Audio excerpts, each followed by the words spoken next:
Assalamualaikum warahmatullahi wabarakatuh. Salam sejahtera bagi kita semua. Halo teman-teman, perkenalkan nama saya Biatika Keni Hairunisa, mahasiswa Stikes S2 Utama Boyolali.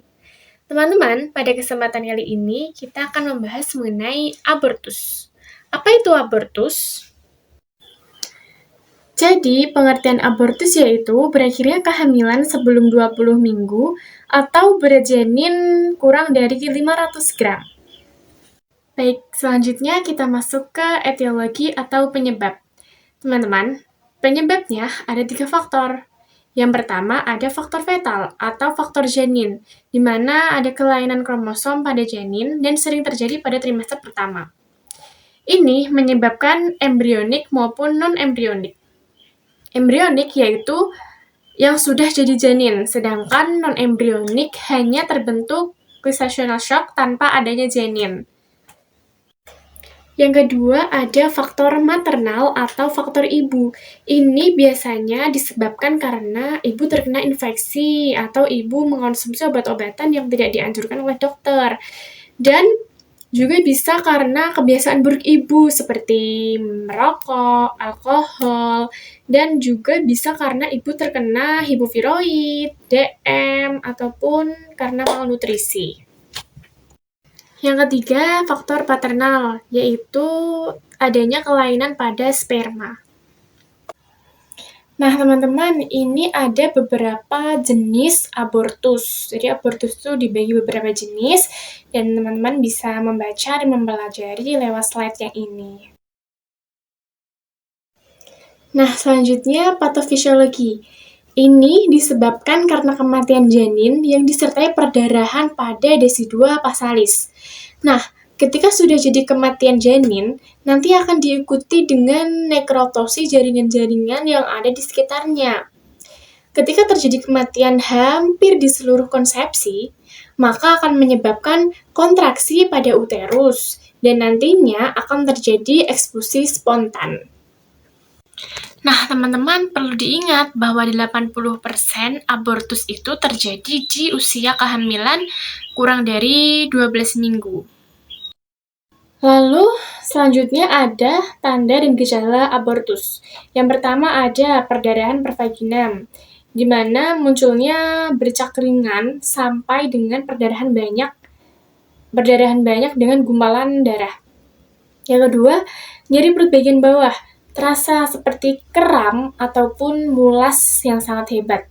Yang ketiga, nyeri punggung bawah, terasa tumpul dan menetap. Yang keempat, keluar jaringan atau gumpalan dari vagina. Ini bisa berupa jaringan janin ataupun bisa juga selaput ketuban. Yang kelima, serviks terbuka, dan yang terakhir, tanda-tanda kehamilannya menghilang, seperti payudara tidak tegang lagi dan tidak mengalami gejala morning sickness.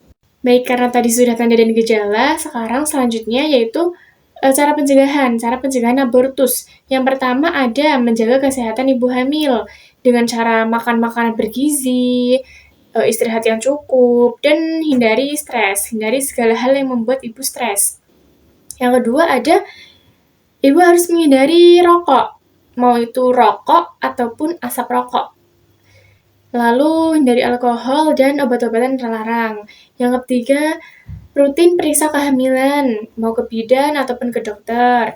Yang keempat, hindari aktivitas berat atau mengangkat benda berat. Lalu selanjutnya, segera obati apabila ada infeksi, misalnya infeksi saluran kemih ataupun reproduksi. Nah, cara mengetahui ada infeksi atau tidak dengan cara ibu hamil rutin periksa kehamilan ke bidan ataupun ke dokter. Lalu yang keenam, kendalikan penyakit kronis seperti diabetes, hipertensi, dan gangguan tiroid. Lalu yang terakhir ada gunakan obat hanya sesuai dengan resep dokter. Nah, selanjutnya ada penata laksanaan. Ada tata laksana awal, yaitu tata laksana awal itu yang pasti terjadi itu adalah shock. Shock yang ditandai dengan pucat, akral dingin, takikardi, tekanan darah kurang dari 90 mmHg. Selanjutnya ada tata laksana lanjut sesuai dengan jenis abortus yang pasien alami. Kemudian kita juga perlu menangani apabila ada tanda sepsis, terutama Kalau pasien sudah jatuh pada aborsi septik, maka kita perlu memberikan antibiotik spektrum luas parenteral atau IV. Nah, kita bisa memberikan kombinasi ketiga antibiotik ini. Yang pertama ada ampicillin 2 gram melalui intravena ataupun intramuskular. Ketika sudah diberikan 2 gram, dilanjutkan diberikan 1 gram per 6 jam. Lalu ada gentamicin, diberikan 5 mg per kilogram berat badan. Diberikan melalui intravena per 24 jam. Selanjutnya ada metronidazole, yang diberikan 500 mg melalui intravena per 24 jam. Selanjutnya, apabila memerlukan evakuasi konsepsi, rujuk segera ke rumah sakit apabila memang pemeriksaannya di PMB ataupun di puskesmas. Selanjutnya ada tata laksana abortus spesifik. Ini sesuai jenis abortus yang dialami oleh pasien itu sendiri.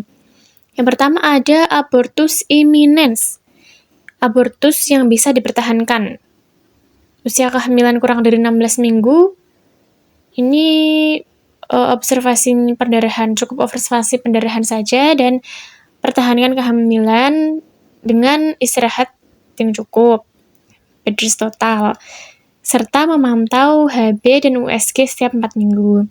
Untuk abortus inspiens, abortus incomplete, dan mised abortus itu kurang lebih hampir sama. Di usia kehamilan kurang dari 16 minggu, kita hanya memerlukan aspirasi vakum manual. Apabila AVM tidak memungkinkan, maka dilakukan sendokuret. Lalu jika gagal, diberikan ergometrin 0,2 mg IM atau misoprostol 400 mcg per oral. Apabila usia kehamilan lebih dari 16 minggu, maka tunggu eksplorasi spontan. Pada mised abortion, lakukan pematangan serviks terlebih dahulu, lalu berikan oksitosin sesuai anjuran, dan apabila gagal, pertimbangkan kuretase. Yang terakhir ada abortus komplit. Abortus komplit ini abortus yang sudah ada hasil konsepsi. Abortus ini sudah ada hasil konsepsi yang tersisa di dalam uterus. Maka yang perlu dilakukan hanyalah observasi dan konseling dan memantau HB. Apabila HB-nya lebih dari 7, diberikan SF 600 mg selama 2 minggu per hari. Nah, apabila HB-nya kurang dari 7, maka dilakukan transfusi. Baik, selanjutnya yang terakhir yaitu komplikasi. Yang pertama ada komplikasi jangka pendek, yaitu perdarahan hebat, shock akibat kehilangan darah, referensi jaringan janin, dan perforasi jaringan saat tindakan kuretase. Lalu ada jangka panjang. Jangka panjangnya yang pertama infertilitas atau sulit hamil lagi. Yang kedua adesi intrauterin atau sindrom Asherman. Lalu ada gangguan haid, kelemahan serviks, dan ada masalah psikologis seperti depresi atau trauma emosional.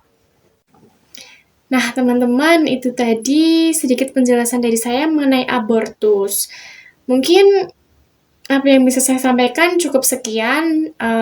Apabila ada salah kata, salah ucap, ataupun salah materi yang saya ajarkan tadi, saya mohon maaf dan kita sama-sama saling mengoreksi. Saya Beatika Kinaherunisa, saya undur diri. Mungkin teman-teman apabila ada yang ingin ditanyakan, mungkin bisa tanyakan melalui kolom komentar. Insya Allah akan kami jawab sebisa mungkin. Sekian dari saya. Mohon maaf. Wassalamualaikum warahmatullahi wabarakatuh. See you next time.